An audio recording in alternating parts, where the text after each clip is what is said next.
What's going on, everybody? It's the Beer One back with another beer review and the final beer review of the night, which would make it the second beer of the night. We're doing the PastryArchy Chocolate Cherry Bonbon Imperial Stout. This is from Duclaw Brewing Company from, I believe, Baltimore, Maryland. Yeah, that's what it says on the can. Baltimore, Maryland. I could not find a lot about this beer.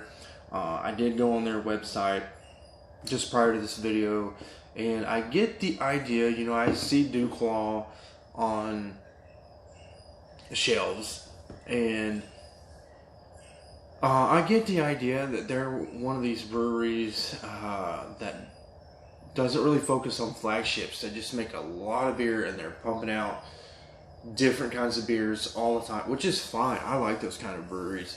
I feel like sometimes breweries get too wrapped up in flagships, but then again, it's hard to stay grounded. It's hard to have steady profits when you don't have flagships. So, you know, I don't have a business degree, but I just feel like that's the give and take of different business models when it comes to beer. This is a limited edition. This is their number 9 release. And the back of the can, I don't like reading these things, but since I couldn't find anything on the website meaningful, I will just read the back of the can for you. And it says, the PastryArchy, like biting into a mouthful of chocolate-covered cherries with every sip. This medium-bodied Russian Imperial Stout brings dark chocolate up front, followed by intense, trippy cherry throughout. A sensual 16 ounces of bliss. So yeah, that's what we got. 16 ounces, 8.5% alcohol. Of course, with it being a Russian Imperial Stout, I'm pretty sure you already know it's not meant to be a sessioned beer. And for those of you that don't know, in beer vocabulary, sessionable means a beer you could have, you know, throughout a sitting session. Like if you're watching football, a football session, or you know, you're hanging out with your friends and you're going to session these beers. Lighter ABV, excuse me, beers are usually what you're going to be drinking when you want to drink a large quantity of beer, however, casually at the same time while you're being social with friends or watching a game or playing video games, whatever it is you do in your free time. And so beers that are not sessionable, we like to save them for a special occasion or drink them after a meal, which is, you know, this is meant to be a dessert beer. Those kinds of things. Now, it even says on the can, where is it?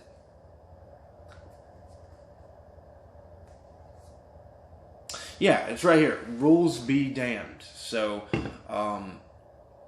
if you're a rules be damned kind of person and you agree with Duclaw that beer styles and beer vocabulary is just too restricting, you know, do you.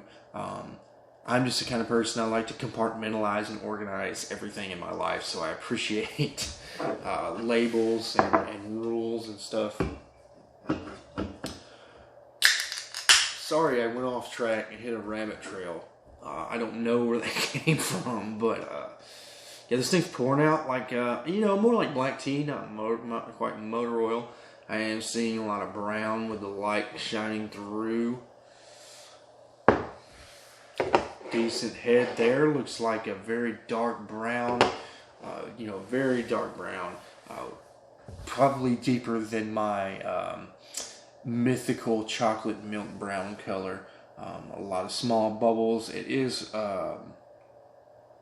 there is dissipation going on, as you can see. I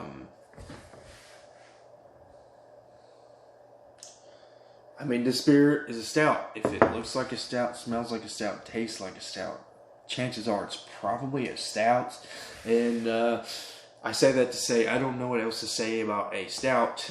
You know, I've been reviewing them for a month now, and this one looks just like the rest of them. It is jet black, and I can't see through it.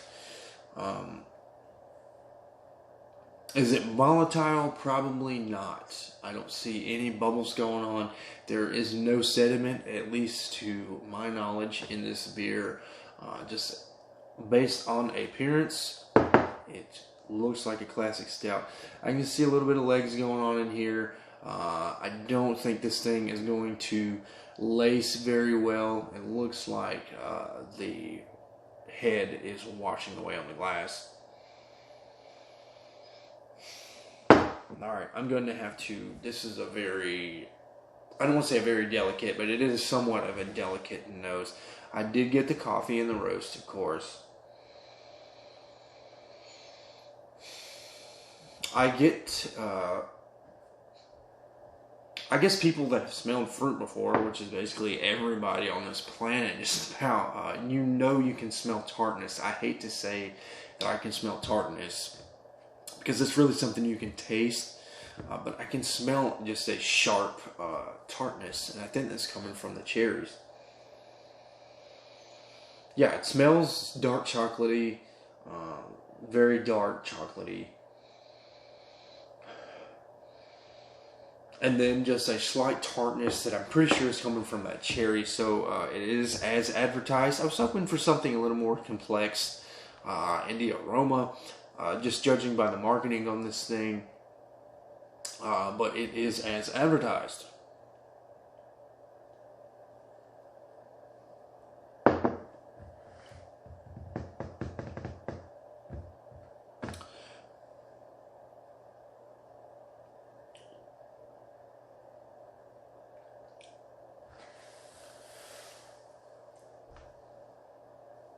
That was interesting. That was like a whole... It's like that beer, like I had to take a journey through this beer. It wasn't just like a sip and then the flavor falls off. Like you really have to sit here and think about what you're drinking.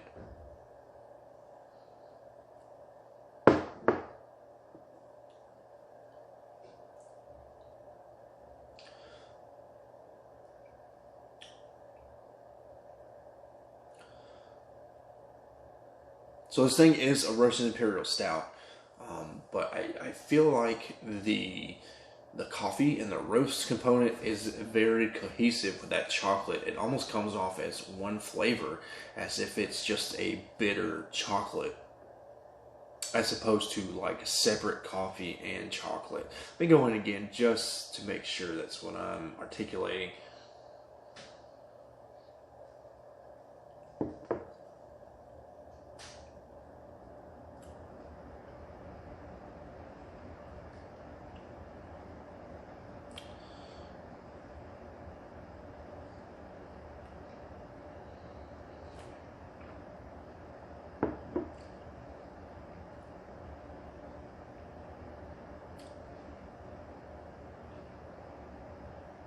So yeah, the coffee, for whatever reason, that first sip was pretty bitter.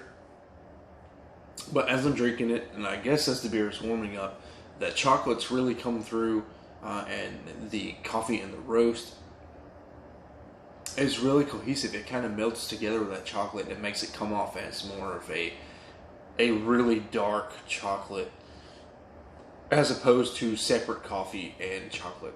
As I've already said before, the cherries are not coming off as candied cherries or really sweet cherry. It's coming off, if you've had Belgian beers before, or beers with like dried fruit character, it's coming off as like a dried, dark, I don't want to say black cherry, but it's coming off as a very, like a dried, dark cherry flavor, like a dried fruit flavor.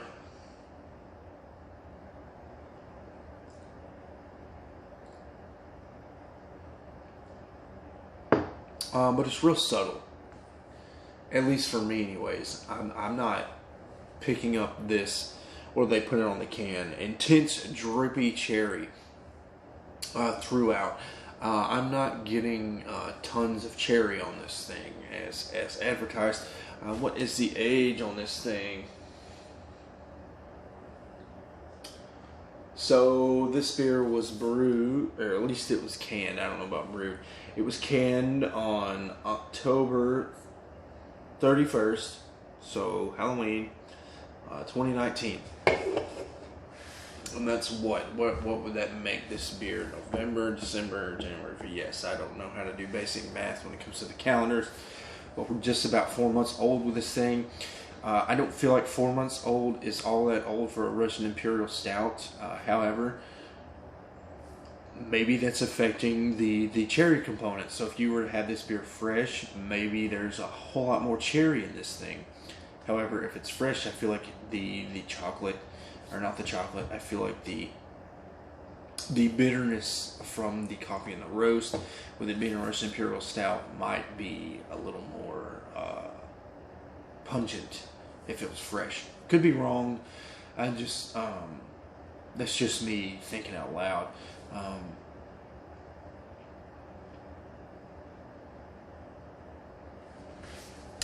As far as recommendations go,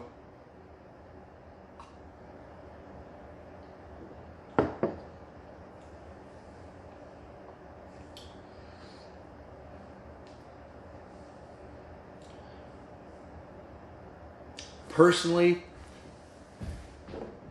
if you were just to ask my opinion on the specific beer, I would say you could probably spend your money elsewhere and find a better pastry stout. This beer is as advertised, but I feel like when somebody's thinking chocolate and cherries, they're thinking something really sugary, candied sweet. And that's not what this beer really is trying to do. So I just think for the inexperienced, which I don't mean to put a negative connotation on inexperienced. It's just a fact. Some people are experienced, some people are inexperienced. So for the inexperienced drinker, I would assume they would think this thing would be mega ultra sweet by the can presentation, and this beer is it's really not that kind of beer, and I don't think they're really trying to set out to be that kind of beer.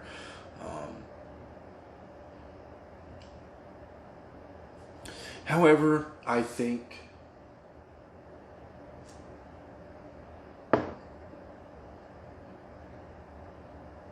if you were to tell me, you know what, the marketing looks great, I'm a fan of Duclaw, I've always wanted to try Duclaw, I really like Russian Imperial Stouts, you can't go wrong with this beer at the same time. I guess if you're into limited edition beers, or that experience, you could do a lot worse than this beer. This isn't a bad beer.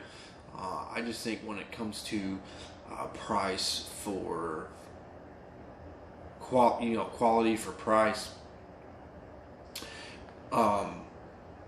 you could spend your money elsewhere. So that's really, I know that's a weird recommendation. I guess I don't really recommend this beer. However, it is still not a bad beer, so that brings me into the rating.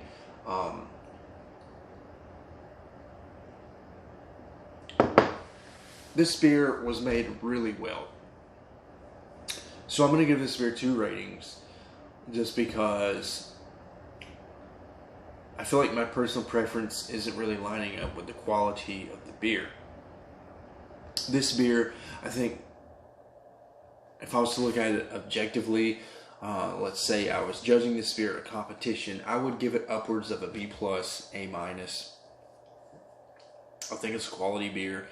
I can tell Duclaw knew what they were doing when they made this beer. It's as advertised. I get the chocolate, I get the stout character, and I do get cherry. It's not what I was hoping for with the marketing, but it's definitely there. So, again, if I was judging this at a competition, I would give this more of a B+, A-. But based on personal preference, I'm just going to give this beer, I'm going to give it a 3 out of 5, a B-. I think it's good enough to be a little above average. But, to me, this thing is advertised as a pastry stout, and it's just not that sweet. It's a little more standard, in my opinion. So that's all I got. I did a lot of rambling, a lot of rabbit trails. Be sure to like, subscribe, comment, unsubscribe, hate, whatever it is that you do. Please do it on this channel. Duclaw Brewing Company, the PastryArchy, chocolate cherry bonbon. 3 out of 5. Till next time, guys. Cheers.